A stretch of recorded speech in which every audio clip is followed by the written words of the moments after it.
How's it going, everyone? So this is another mentorship episode.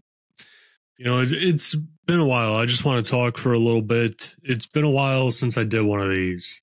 The reason is honestly, I've been pretty burnt out. Um, I haven't really wanted to do much, to be completely honest with you. I just got over being sick. Had some flu bug going through my whole house. And the past couple months, honestly, I didn't really want to do anything. And at times, I'm just going to be fully transparent, right? At times, I don't know what's going on with this podcast, right? At times, it's hard for me to see the vision. And it is difficult to, get me motivated, right, to do it at times. It doesn't mean I'm going to stop the podcast or quit interviewing people or whatnot, but I think I'm at a point where I want to kind of augment the content that I'm providing. I want to change it some way, right? I want to bring on new, interesting guests. I just don't want to have on a bunch of people from a bunch of different random companies that are pushing different things. That's not what I want. That wasn't the original intent of this podcast. And it's really difficult to push those people away because there's so many of them that are coming in trying to get on the podcast to just have a conversation, which is fine. And it's difficult to say, yeah, I'm going to miss this week's episode because I didn't have anyone on, that was interesting, right? It's a difficult hurdle for me personally to navigate, and it's been challenging. There has been many times in the past couple months where I woke up and I just didn't feel like recording that day. Many times when I just didn't want to do it.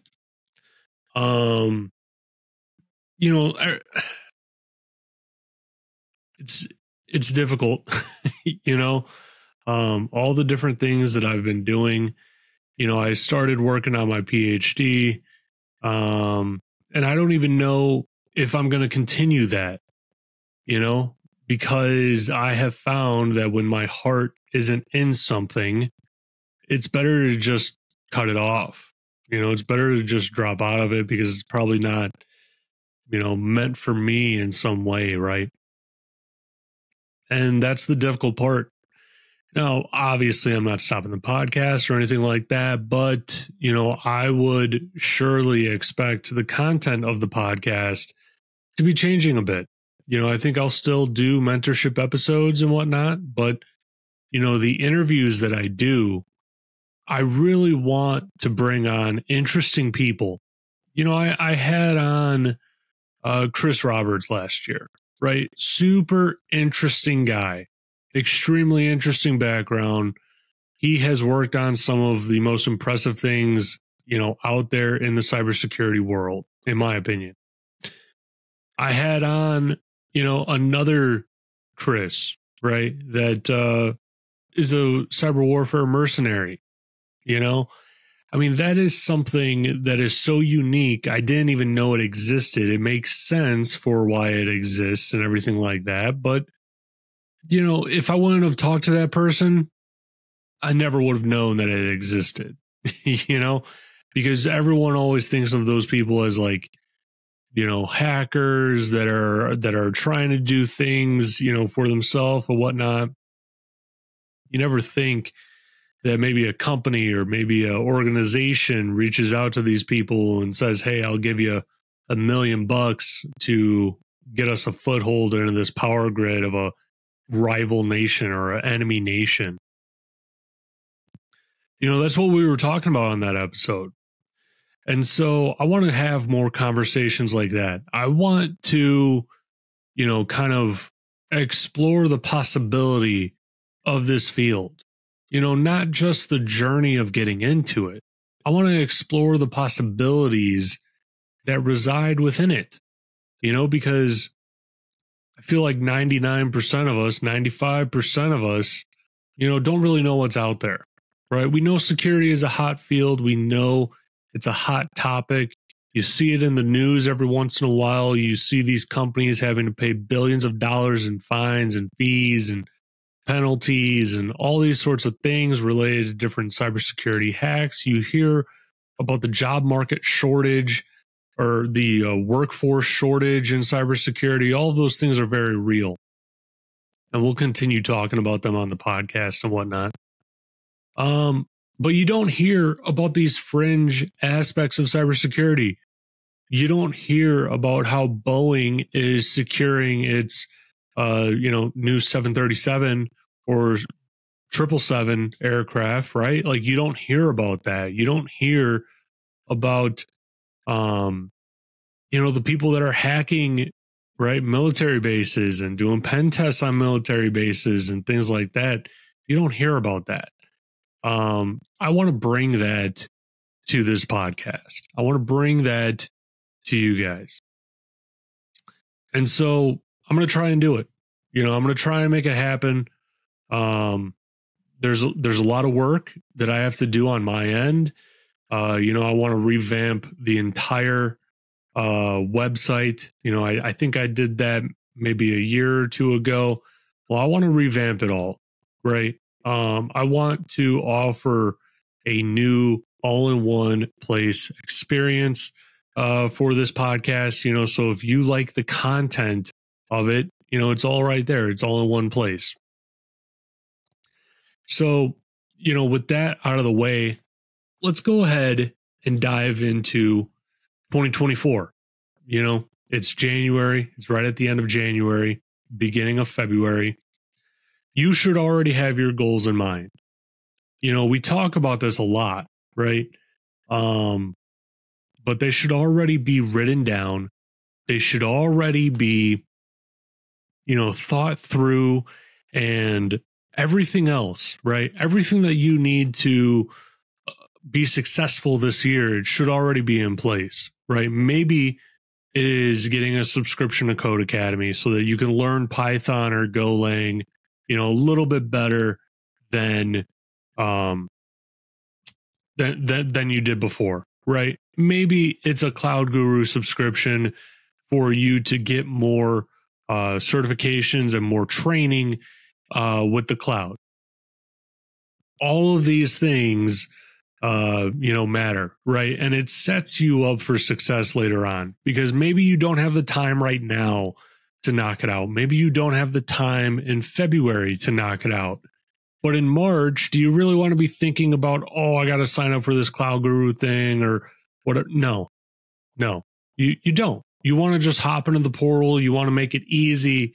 You got to go for it, And again, like that's the difference between people that are quote unquote successful and people that are, not as successful or seem kind of lost, right? I'll give you an example. I have a good friend of mine that I've known since high school, and he's really kind of been in the same place ever since high school. Now he went to college, he went to an art school, he intended to be a video game developer. And, honestly, due to poor execution on his part, it never happened. Did he have the skills to do that job? Yeah, absolutely. He's very talented, very talented. Did he have the tools to do it? Yeah, absolutely. He had the computer powerful enough. He had all of the stuff that he needed to be successful and going down that endeavor.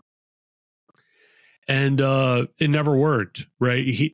He was confronted with an opportunity to work for a developer in Ireland, but he would have to move there and, everything else like that. And he said that he was too afraid to do it. Me, if I was in that situation and I was trying to go down that path, I would have been on a plane to Ireland at the end of that phone call, right? I would have been booking that flight immediately to go to Ireland to chase my dream. And maybe it's a small indie developer that no one knows or anything like that, right? It's a foothold in the door. It's a stepping stone. And sometimes it's hard to know what you want, right? And then go after, because it's that going after that people don't really understand. And it's taking every opportunity that you possibly can and making the most of it. Recently I started doing a little bit of virtual CISO work, right? And I've never been a people manager. I want to be, but I think I have the skill sets for it. I think I'm able to do it. Actually, I'm pretty confident that I can do it. I just need the right opportunity to be able to, showcase that and actually have that title, that role, to be able to do it. And I started working with a friend of mine that I've known for many years. And I'm doing virtual CISO work with him for his company on the side. And where is this going to take me? Well, I don't know, but I hope it's going to take me into management. I hope it's going to open up doors for me down the road to become a manager, to become a director, to eventually become a CISO for a company. I have the skill sets, I have the knowledge, and that's the other thing too, right? I feel like people put too much leniency on the qualifications and when to get them and how to get them and things like that, right? There has been several opportunities that I would not have even been considered for if I didn't already have the certifications that I had.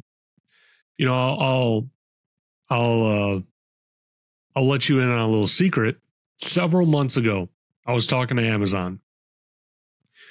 The only reason why I was on the call with Amazon was because of the certifications that I got through Amazon 2 or 3 years ago.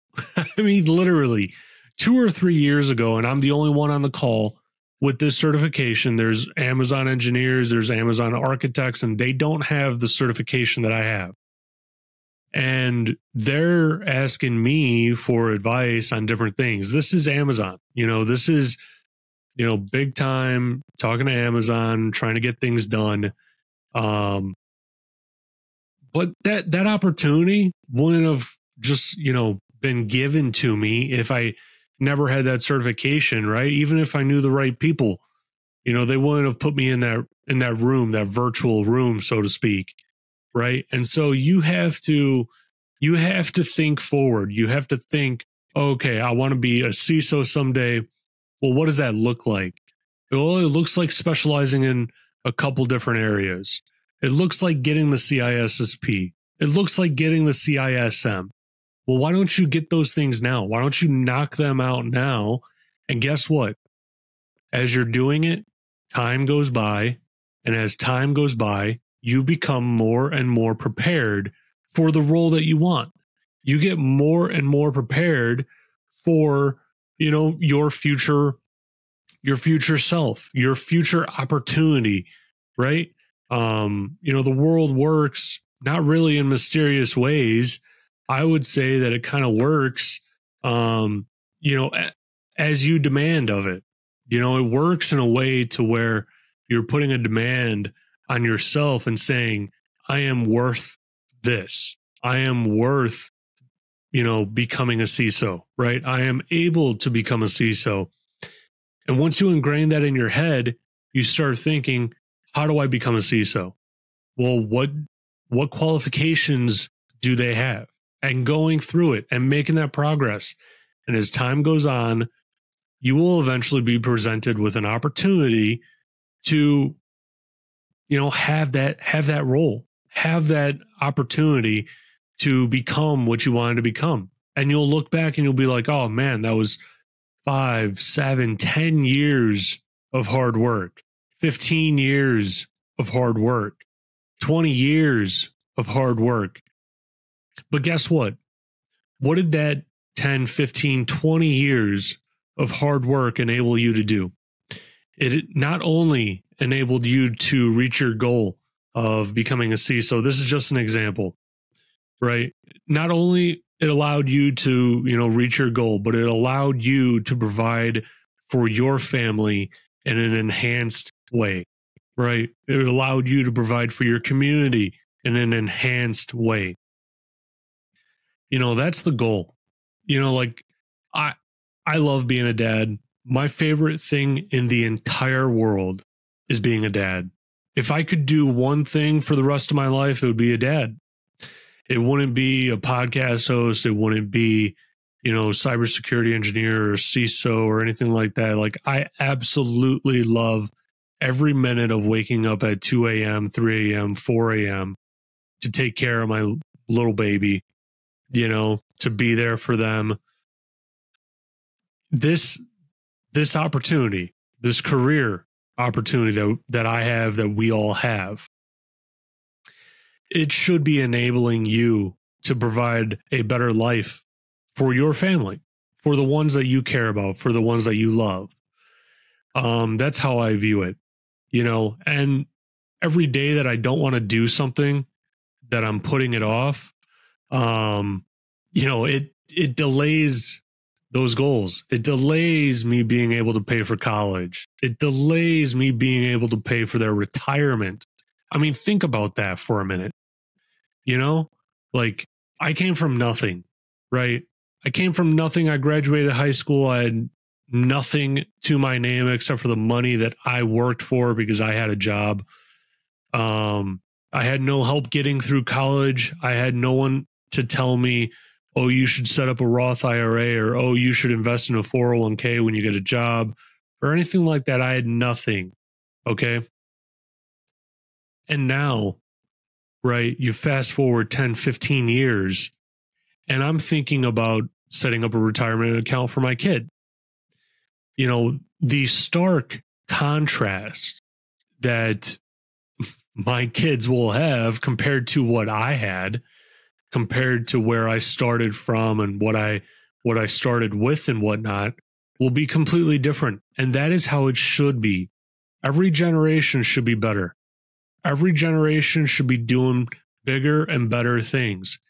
And it's our job as, present day adults to enable them to be able to be better, to do bigger and better things. It's our job. At the end of the day, it's our job. I have a nice house and everything, but that nice house is not going to come in between me and paying for, my grandkids' college, right? Because college costs are astronomical right now, and they're only going to go up because the government can't figure out how to subsidize it somehow, right? And so by the time even my kid is in college, it's going to be an extraordinary amount of money.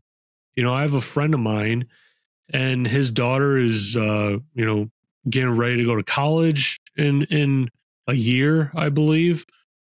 And he was telling me all the schools that they're going to visiting is all 50 grand a year, 50 grand with room and board.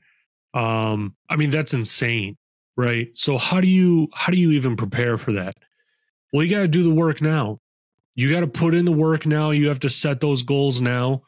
You have to say to yourself, where do I want to be in 20 years? Where's my family going to be in 20 years? What do I want to be doing in 20 years? And start making the adjustments now. My brother, my brother is like completely different from me. I have a younger brother, completely different from me.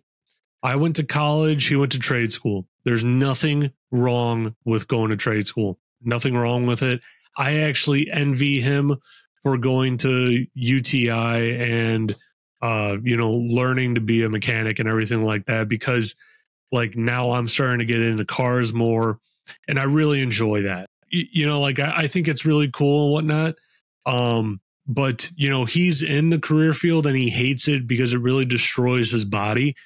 And my brother is younger than me, and he walks around and moves like he's 10, 15 years older than me. I mean, literally, it's crazy. I didn't see him for a while one time, and it like shocked me. I was like, hey man, you need to figure out another career, because like I'm literally 30. I was 32 at the time when I'm talking about this situation. I told him, I'm like, I'm 32. I'm 7 years older than you, and you're walking around like you're 15 years older than me. Like, this is insane, dude. You're not going to make it that long. You're not going to make it, that far. And he's making the change now. He's getting ready to go back to school to get his bachelor's degree, to get into cybersecurity and everything like that. And it was scary for him at first to make a big change like that, but you got to take it a day at a time. Change is scary for everyone, no matter who they are. The older I get, the more I realize that, everyone is really kind of in the same boat. Everyone really, views change the same way. And you're going to feel the same things. People just attribute those feelings to different emotions, right? So I'll give you an example. Change may make you very anxious, that feeling of anxiety. Well, you can train your body to be excited when you feel that feeling of anxiety. So for some people, they're excited when they go through change. Others are terrified when they go through change. It's all learned behavior. It's all learned response and reaction. I'm not a psychologist or anything like that. I took like maybe 1 or 2 psychology classes in college. I thought that it was a blow off, major, that it wasn't valuable or anything like that. And, lo and behold, of course, I have a psychologist now. I have a therapist. So, it is what it is, right? But, it's about embracing the change. It's about embracing those emotions and those feelings and really diving into it and making a change for yourself and your family. You have to really, catapult yourself into the future and think about where you want to be, what you want to be doing, how you want that life to look, and then make the decisions now based on that. Because if you don't, when you get there, you're going to be heavily disappointed. Now, with that, guys, I don't want to be rambling on or anything like that. That's all that I really had. And to be completely honest with you, none of that was scheduled. None of that was thought through or anything like that. So, that was all kind of off the cuff. And, I'm going to keep on doing videos like this. I think that it is helpful for at least someone out there. I think it's helpful for at least one person. Maybe I hope it is at least. But yeah, guys. That's all that I have. Thanks, everyone. And of course, if you enjoy this episode, this podcast, please leave a like and subscribe on the platform that you're on. All right. Thanks, guys.